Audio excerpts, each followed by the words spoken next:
the Rothschilds escape scot-free, which they get this deal done. So the leaked emails by the DOJ reveal that Epstein helped navigate this. And 45.2 million went to the US government, 10 million went to lawyers. So 8 of that million went to Kathy Rumler, we know. There's proof of that.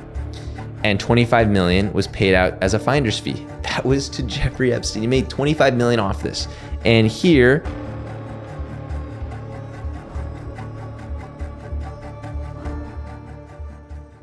what is up, everyone? Welcome back to another episode of A Solo. Your host, Alessi, ALLAMAN.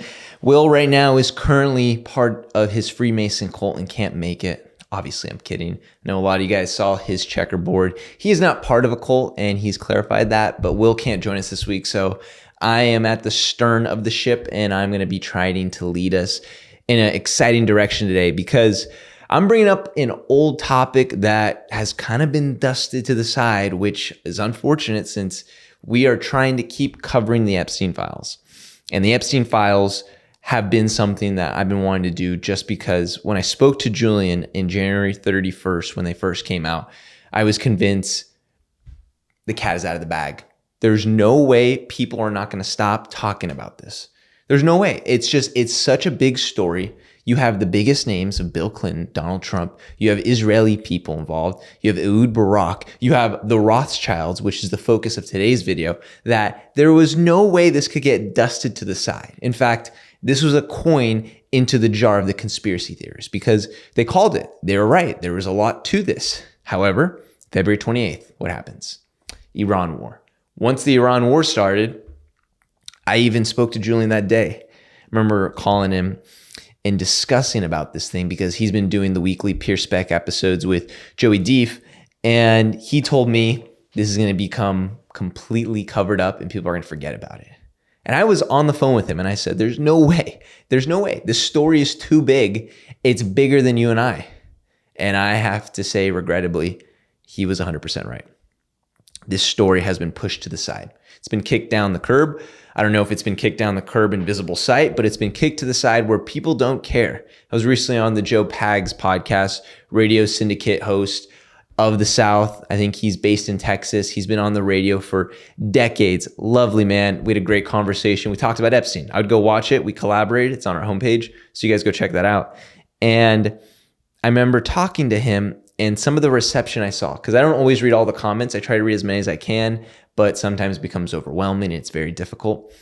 But many of the comments, surprisingly, were people saying, who cares? Epstein's dead. What's the point? Let's forget about it. He was some, pervert, pedophile, sexual financer, but let's focus on what's really important. A couple things to that. First thing being, who cares? Well, what about the victims? Do they ever get justice? Because there were thousands. The Virginia Giuffres, the Lisa Phillips, people since the 90s who were affected by this evil man, and the people who he brought into the circle and brought to the parties who took part in this. Those women deserve justice. Hey guys, real quick, if you haven't already, please like, comment, and subscribe. If you're watching this on Spotify, please leave us a 5-star review. Let's get back to the video.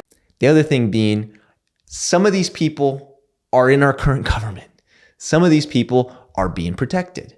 And it's not just Democrats and it's not just Republicans, it's both sides. These people need to be investigated. And whether you like these Congress people or not, Ro Khanna, Nancy Mace, Thomas Massie, Marjorie Taylor Greene, they've all tried to do their best to expose this and investigate. And they've been stopped every step of the way. And for that, I congratulate them because they are representing the citizens. Politically, what they believe in, I couldn't tell you. There's probably things I agree with and disagree with. But in terms of the subject of Epstein, they have been as transparent and have been trying to disclose the files, and they've been stopped all the way. Can't say the same about a Dan Bongino or Kash Patel. If you guys listen to that Kash Patel, Sean Ryan podcast, Kash went into that podcast so cocky and overconfident. He said, day one, that Hoover building, I'm turning it into a museum. The FBI is going to become a museum. I'm going to clean out house. I'm going to release all the Epstein files. We're going to get everything that's going to be done. Where are we now? A year and a half later, this guy seems like he has a gun to his head.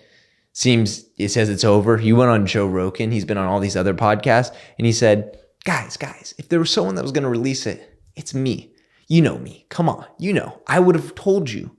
There's nothing. This is a nothing burger. But the thing that's so funny that is people are so quickly to forget when that January 31st file drop happened. These interviews happened last year when they had that first round of releasing the files with the conservatives. They held up the files being like, we got them, here they are. And it was a nothing burger.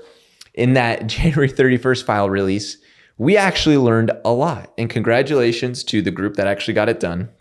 This was under the Trump cabinet, but a lot of congressional leaders that were able to get those 3 million files, the 2-hour interview with Steve Bannon and Epstein, and a whole lot of images. They were able to shed some light that Kash Patel, Dan Bongino, Attorney General Pam Bondi, they were lying. That's what it proved, because there was a lot more. There was a ton of files incriminating lots of people. Our Secretary of Commerce, Howard Lutnick, who had lied on camera a few years before, was then caught in the files, not just communicating with Epstein, but a photo of him with his kids on the island. So these people have just been lying to our faces, and it's infuriating. And so, when this ended up happening and Julian told me this was going to blow over, he was 100% right. And I had to take some time to actually kind of get my bearings again, because as Julian has done for his podcast and his show, he's not going to stop talking about it. We aren't going to stop talking about it. And unfortunately, there's a lot of Americans and some of the fans of Joe Pags that have decided it doesn't matter anymore.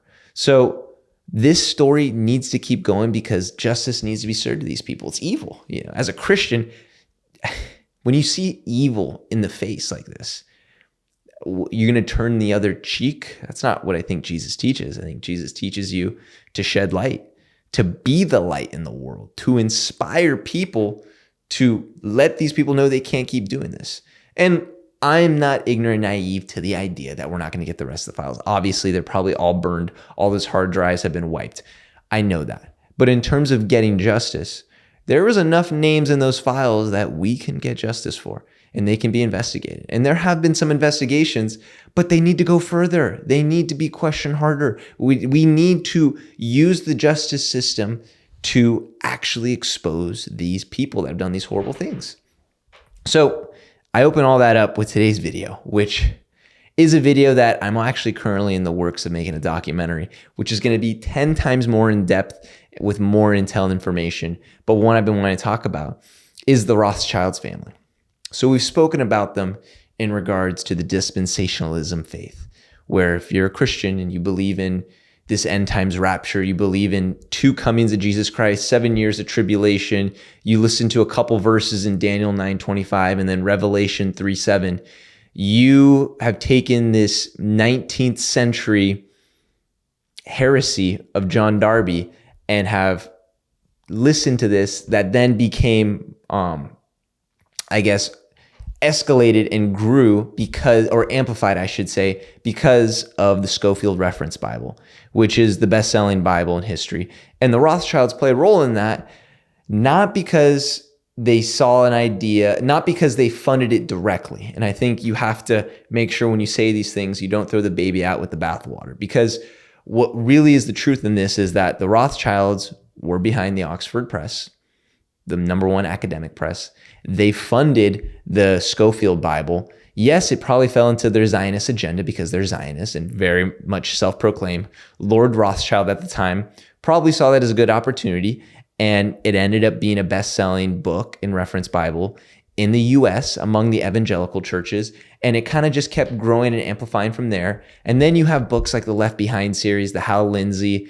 I always keep forgetting the book of Hal Lindsey. It's Hal Lindsey book, Late Great Planet Earth, which all has this tie of the end times. So the Rothschilds have a role in this. Did they directly fund it? No, but they've always pushed for the Zionist agenda.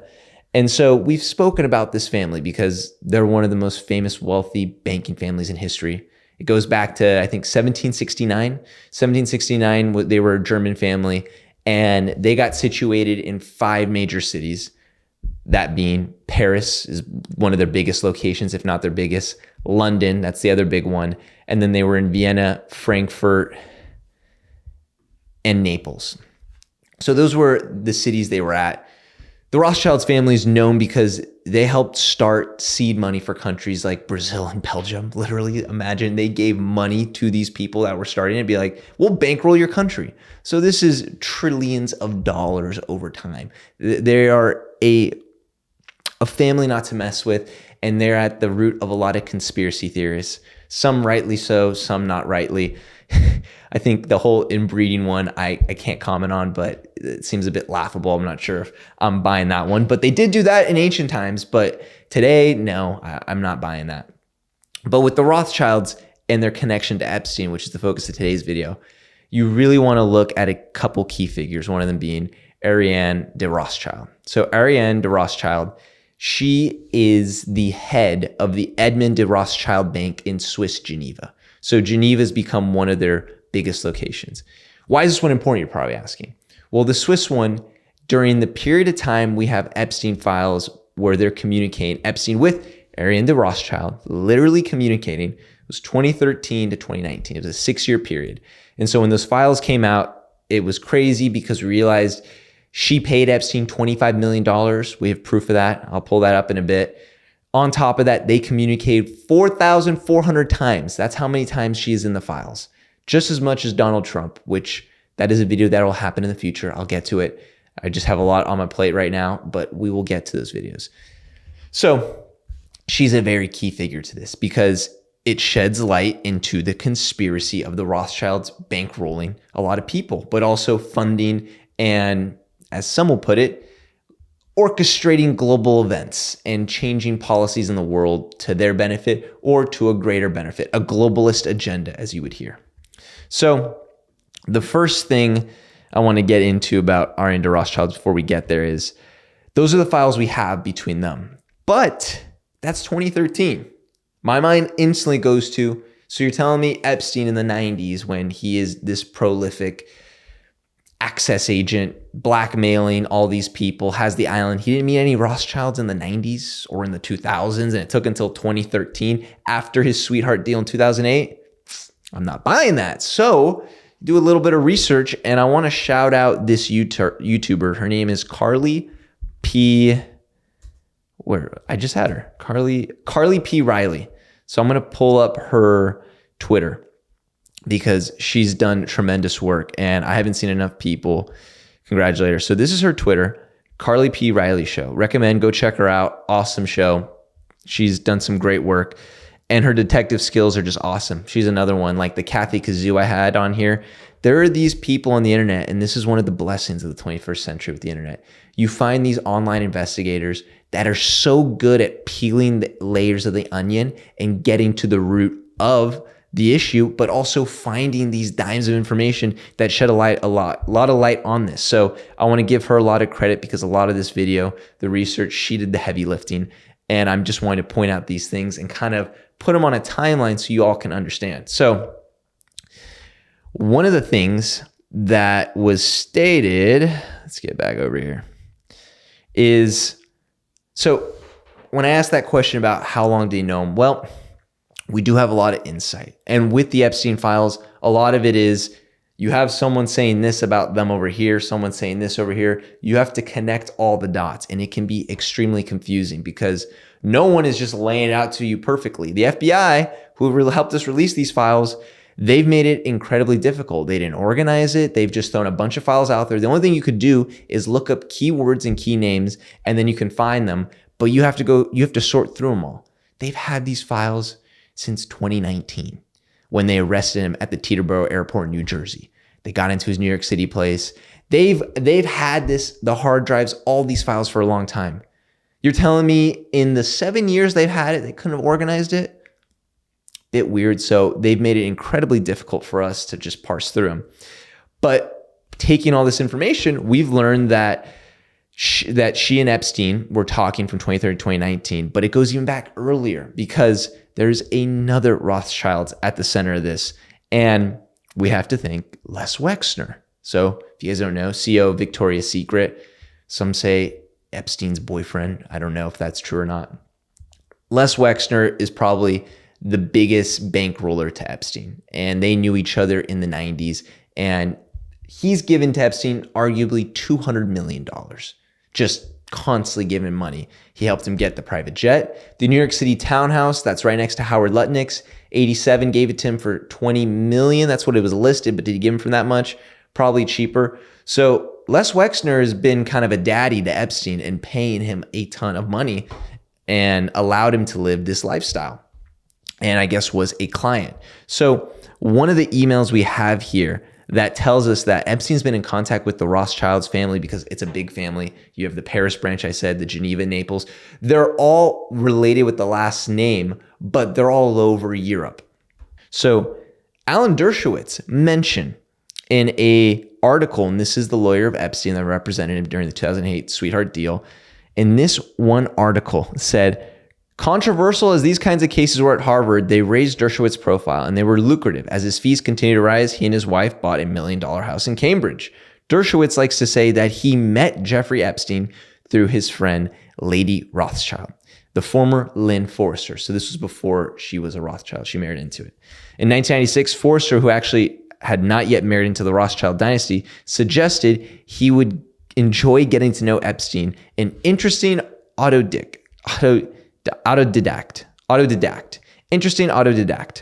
Epstein, who had grown up in Coney Island and dropped out of college, was an unimposing person described by one friend as shy, weird, introverted. But he had luxurious houses, a private plane, and huge amounts of money to spend. He was friendly with many famous men and was drawn to intellectuals. Dershowitz, according to longtime friends, has an enduring fascination with fame, society, and wealth. That's how they get you. You like that little bit of fame. You like to be around the celebrities. Then they bring in the girls and blackmail. Done. Charles Fry, a distinguished jurist who taught with Dershowitz at Harvard Law School, told me, if you get a chance to go to fancy places with lots of rich people and fly around on private jets, I think he probably finds that hard to resist. So that's when they compromised Dershowitz. I'm kidding. Most likely, if Dershowitz was into that stuff in the 90s, all he's got to do is bring him to one party at the New York City townhouse or to the island, and Dershowitz is probably foaming at the mouth. And they got the cameras, and Epstein's probably thinking the next morning, we got you, Dersh. You're kind of done. Now you're going to work for me. And we even have a tweet recently of him saying, here it is. This came out on July 1st, and this is what Dershowitz has to say about I was Epstein. Introduced to Epstein by the lady Lynn Rothschild. She knew him intimately. She knew him very well. She's the one who introduced him to Bill Clinton, as far as I know. As far as I know, she introduced him to Prince Andrew. She is at the center of this entire enterprise. I've been working on the state of Israel. I've been working for the state of Israel since before you were born. Jeffrey Epstein once visited me in Israel. Dershowitz did say he once received a massage at Epstein's mansion, but from an adult woman. I kept my underwear on during the massage. I don't like I kept my underwear. Oh gosh, this all suggests a little blackmail was taking place. So Dershowitz, and I don't know if he is the most credible source, put it that way, but he was the lawyer of Epstein, and he's been vindicated by all accounts, even Virginia Giuffre, where she originally said she saw Dershowitz do some shady things. She retracted those statements and said he's clean. And whenever he goes on Piers Morgan, he's very much adamant about saying that, being like, she turned it back. She recanted them. Just remember, she recanted them. So I don't know about him. You guys make up your mind. But the point being, it seems Epstein knew the Rothschilds all the way back to the 90s. And we get some confirmation of this because, so Lynn, the Rothschilds, the Lady Lynn, is one connected piece, but there's another piece to this. The other piece to this is from Carly. She did some great detective work here. They also have an account from this New York Times article where it says, Mr. Epstein's first known connection to Microsoft dates to 1996, when Mr. Myhrvold, a technologist who would be named for the company's chief technology officer, threw a gala dinner for the renowned physicist Stephen Hawking at the Seattle Zoo. Lynn Forrester at the time, so 96, still not Rothschild, a telecommunications executive brought Mr. Epstein as a guest. According to Miss Stone, who was seated next to him, Miss Forster sent an email that she recalled the gala, but not whether Mr. Epstein had been there, adding that she did not speak with Mr. Epstein after 2000. Of course, all these people saying they didn't, but that's hard to buy. So there's that. So that's two pieces of information there that are kind of confirming that Epstein knew the Rothschilds for a long time. So then in 1999, that's when Ariane, not a Rothschild, marries Benjamin de Rothschild. He's the actual head of the Paris, France, Edmond de Rothschild, and that is the bloodline. And Benjamin's father, Edmond, is the other head that started the Edmond de Rothschild Bank because it's named after him. So you guys can see it gets a little confusing, all these Rothschilds, but they're all connected. So Lynn Forster Rothschild knew Epstein, and then now we have the Ariane, the Paris bank one, now going to the Swiss bank, Edmond de Rothschild. Throughout all the files, there are no files indicating or showing that Epstein communicated with Edmond de Rothschild, which is interesting because we have all the ones of Ariane de Rothschild between 2013 and 2019, but her father-in-law and her husband's father, there's nothing. But we do have one piece of evidence. And that one piece of evidence is very interesting and very telling. So what we have is this one piece of evidence between Ariane and Jeffrey Epstein. So let me pull this up so you guys can see. Oh yeah, you guys can see. So this was June 29, 2013. So this is when their correspondence based on the files we have. Again, there are millions we don't have.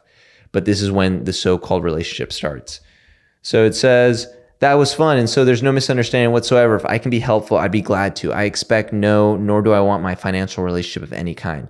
I'm doing this as my way to do good and to repay a deep debt that I feel I owe to Edmund. This is Epstein to Ariane. I've been extremely privileged to know others in your circumstances. The weight of the crown really can be a headache. So Epstein here is communicating with Ariane and is trying to come across as this guy as, I don't want money. I'm a nice guy. I've been helping these guys for a long time. I've helped your father, Edmund. They don't say Edmund de Rothschild, but it's the one instance we see that he was working with Edmund de Rothschild, and we have the Les Wexner connection that got them introduced probably. So the Rothschilds have been in the picture since the 90s and 80s. But this email is so telling because it tells you guys the manipulation tactics of Epstein. Because he was good and he helped a lot of these people financially, probably suggested great ideas. And with Ariane, what's more proof than anything that he was an asset to her was that they communicated about very personal things. So it wasn't just business dealings and dealing with the $25 million payout that he got for her for settling the issue with the Justice Department of the US. Like, he was very useful in that regard because that brings in Obama's lawyer, which we'll get to in a bit. But in this case, we see that Epstein he knows how to talk to people. Like any intelligence agents, I would imagine, from the Bustamanes to the John Kiriakus that you guys have seen on the internet, a lot of these people are excellent at getting people to open up, getting people to want to communicate and feel very friendly. You have someone, a Rothschild, that has all the money in the world. They don't need anything. You can't buy them anything. I could not buy them anything. More than anything, these people, a lot of time when you hear them talk, they want just people to treat them normal. Kind of like celebrities where you want someone to talk to and treat them normal and not be all gassed up and excited and wanting to buy them this or that or trying to get something for them. Because a lot of these people are defensive because they feel people want to take something from them. They want something. They want to befriend them for what? What do you want from me? So when you get an Epstein, he's good at this. This is probably what he did as an agent. He's saying, I don't want anything from you. I want to be your friend. I was a friend to the late Edmund, your father-in-law. I want to be a good friend to you. And you could tell that this worked well because what does she say in response? She said, hi, Jeff, no worries. This is my mobile number. Bam, just like that. Got the phone number. Did not see the number. Can I have a number to call? Sorry. Boom. And there they are. They're communicating. So Epstein, you can tell, is good at this. And in all those emails, I'm not going to go through them all. They have a lot of emails talking about, let's communicate now on the phone. So they spoke a lot. They spoke a lot about the personal relationship between Ariane and the late husband, Benjamin the Rothschild. So Benjamin the Rothschild, unfortunately, was a drug addict, and he was very difficult. And he was running the Edmund the Rothschild banking system. He was the head of it. So there's a lot of emails where she is venting to Epstein.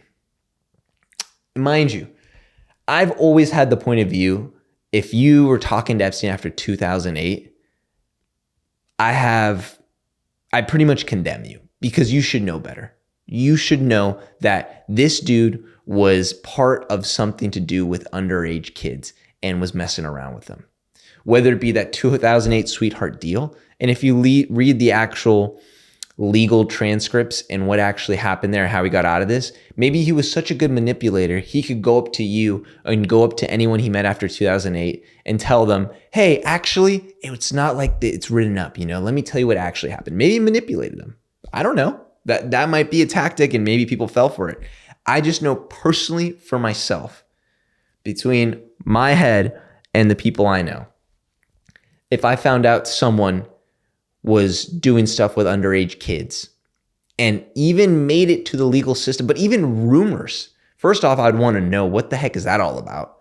So I'd want to question and investigate that. And then if I found some evidence, even the littlest bit, done, cut off. I don't want to talk to you. But two, the fact that it made it to a legal courtroom and he did have to serve a 13-month sweetheart deal from the jail cell, and then he'd go back home during the day to his office, I wouldn't be okay with that. Why would you want to surround yourself with somebody like that? There's nothing about that makes me want to be your friend. And I'm all about repentance and finding Jesus, as you know, as a Christian. I also am about cutting off people that I think are satanic and the devil.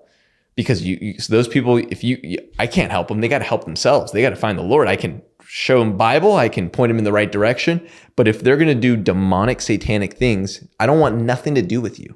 I'm going to shed light on you and make sure that people are aware of the horrible things you're doing, but I don't want to be a part of that. So I really don't have a lot of compassion for the people that are being, I guess, destroyed on the internet, being ripped apart for their connection to Epstein, because you know better. There's rumors. We've seen the videos. We've seen the people talking about how they knew that he had a reputation.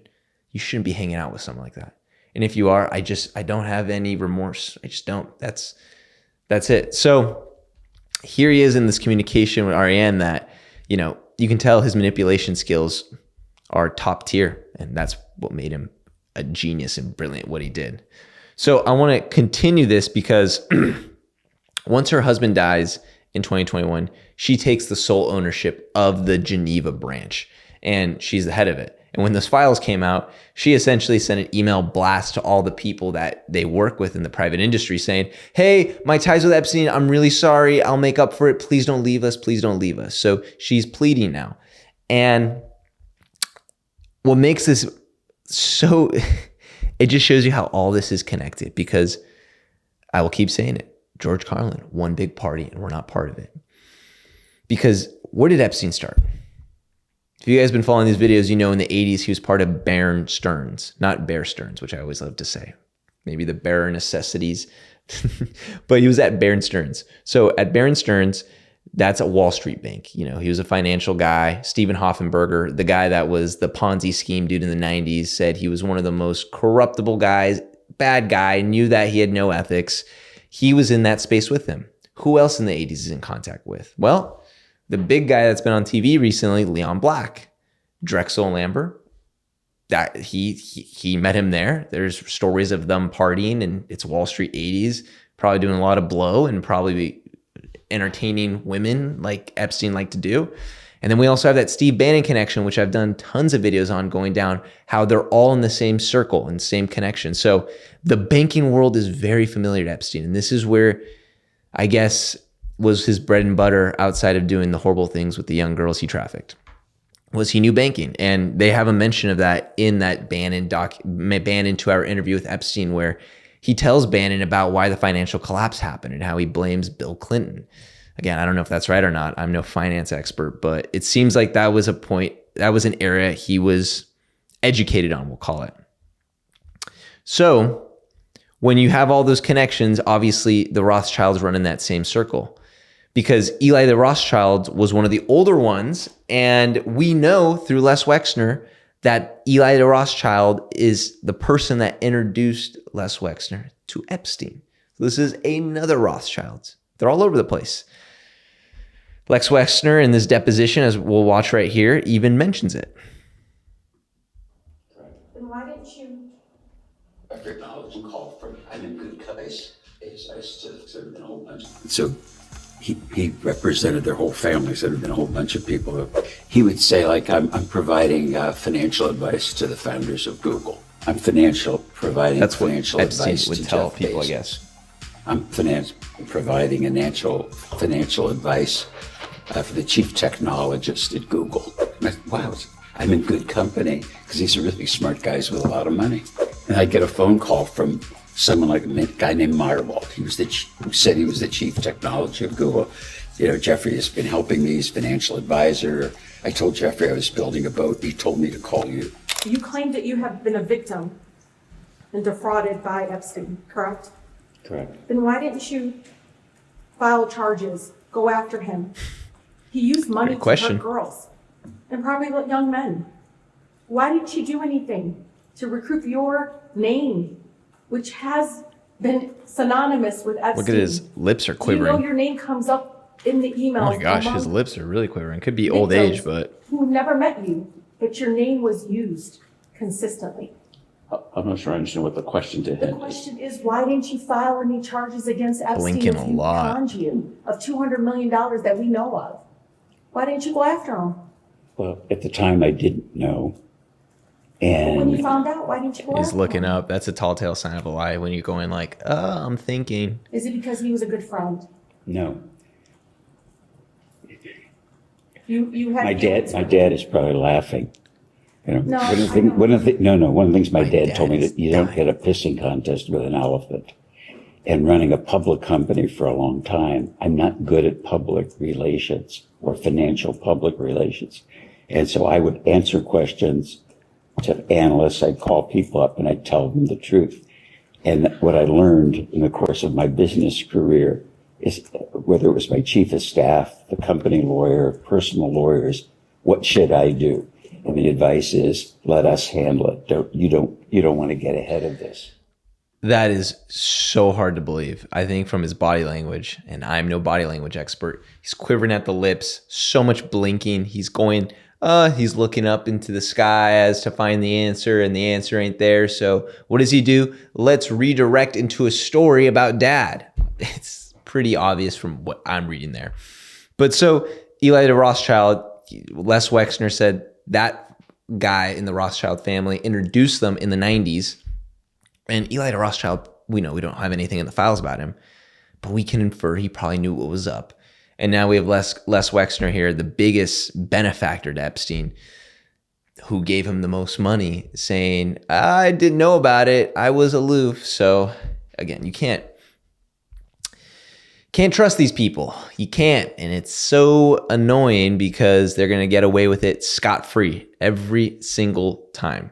So let's now get into the actual deal that got Epstein $25 million.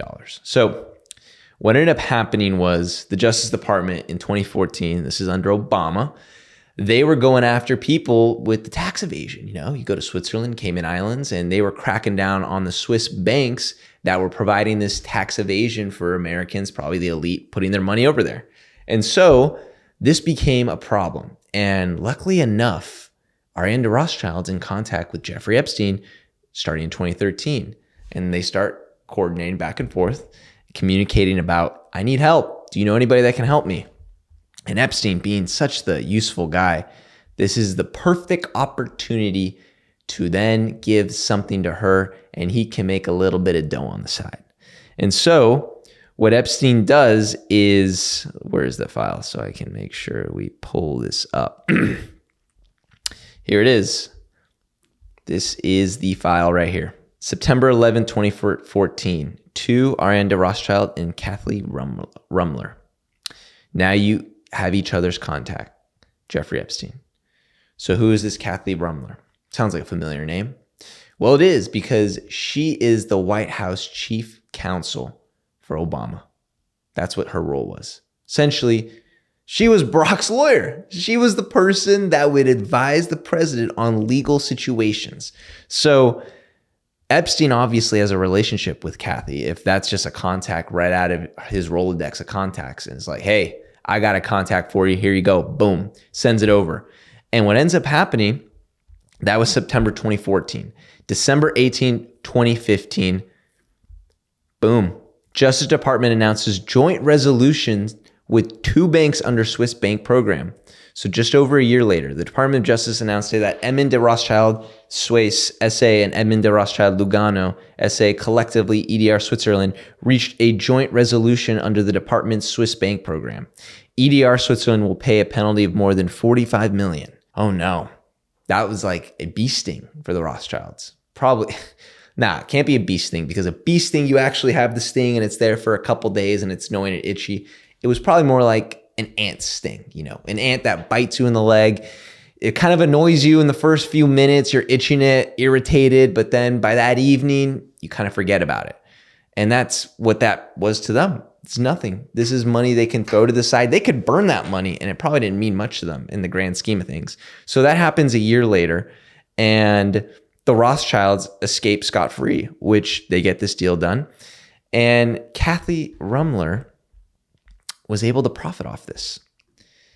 And we know that because you use a little AI, not that one, AI. So how much was it? Technically, it was more like 80 million. So it says here 55% to 60% of the bank's entire net profit for a single year that penalty absorbs. So the leaked emails by the DOJ reveal that Epstein helped navigate this. And 45.2 million went to the US government, 10 million went to lawyers. So 8 of that million went to Kathy Rumler, we know. There's proof of that. And 25 million was paid out as a finder's fee. That was to Jeffrey Epstein. He made 25 million off this. And here is the actual bank paying 12/17/2015, 2 days after they released that Justice Department statement. So 10 million, Southern Trust Company, that's Epstein, 10 million right there.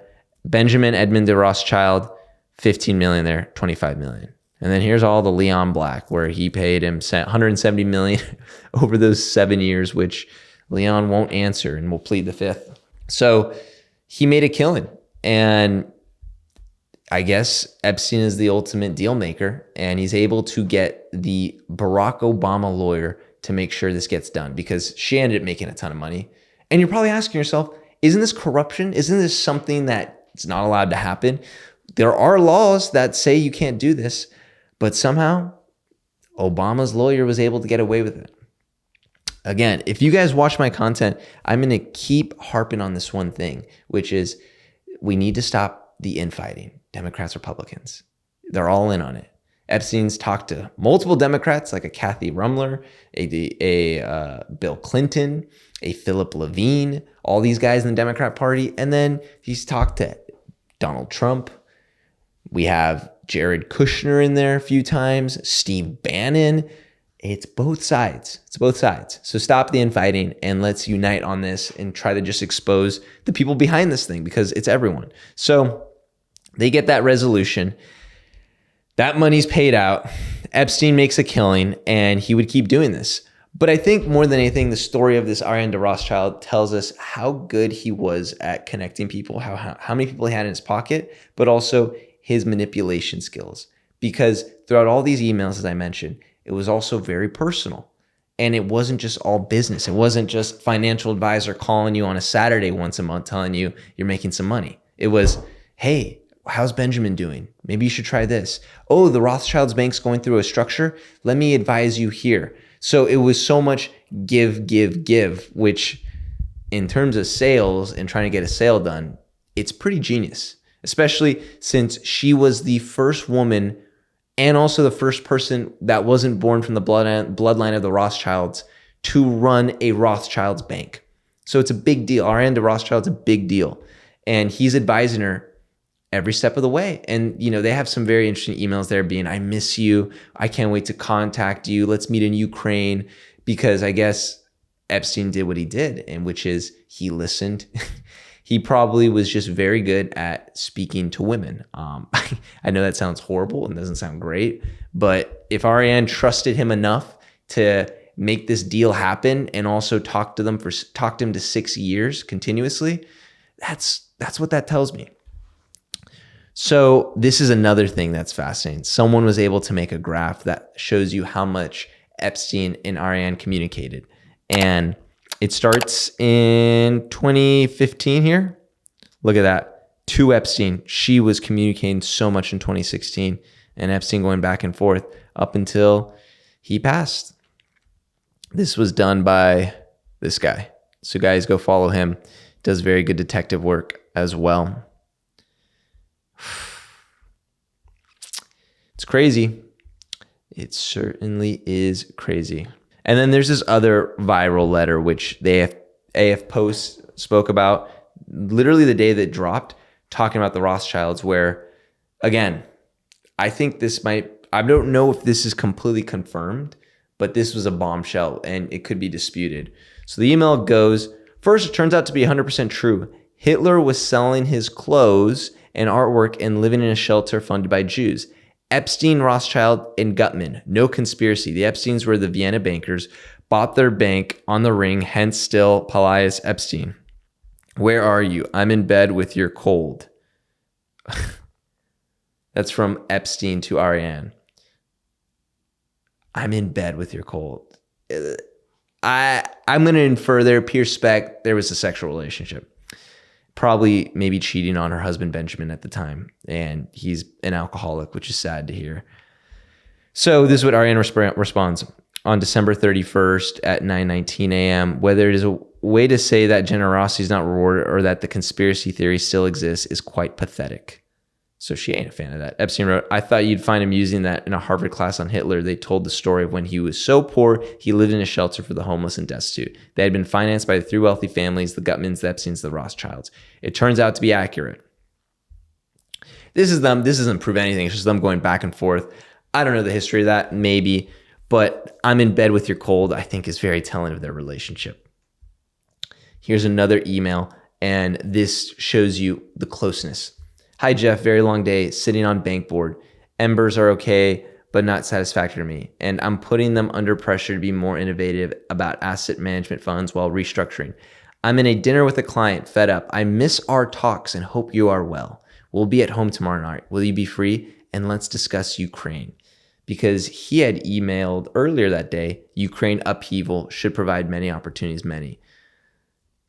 They're good friends. This was right after, I think, the Sochi Olympics when the Ukrainian president ditched right in the midst of that. So yeah, that was reported by Megatron. Trying to give credit where credit is due. So that speeds us all the way up to today. And what happened in March was the French bank investigation into Edmond de Rothschild. So the French authorities actually raided the Edmond de Rothschild's bank in March because of Ariane de Rothschild's ties to Epstein. And they have gone through and tried to figure out what's going on. As of this moment, that was in March, that was a bombshell because they're going through all the files in the hard drives and the connections possibly connected there and whatever is happening there, I'm not sure. But as of this moment, both the Swiss and the French bank are under investigation and they're sorting through all the files. That is what we're allegedly being told. So who knows what will come from that? Europe is the only place that is actually doing investigations and having authorities take action in regards to Epstein and his ties. The Prince Andrew situation, Ariane de Rothschild situation. So, it's not a lot. A lot of it seems to be just a slap on the wrist or kind of an annoyance. But are there going to be any arrests? I don't know. I really hope. This is coming out right now, the weekend of the 4th of July. So, take some time to, if you're American, take some time to remember 1776, what happened, our freedom. You're hearing a lot of the rhetoric right now of saying, I'll give up temporary liberty for security and safety of our country. If you guys remember what Ben Franklin said, he said, anyone that gives up their temporary liberty for some momentarily safety deserve neither liberty nor safety. So our founding fathers fought hard to keep this country stable, to give us the freedoms we have today.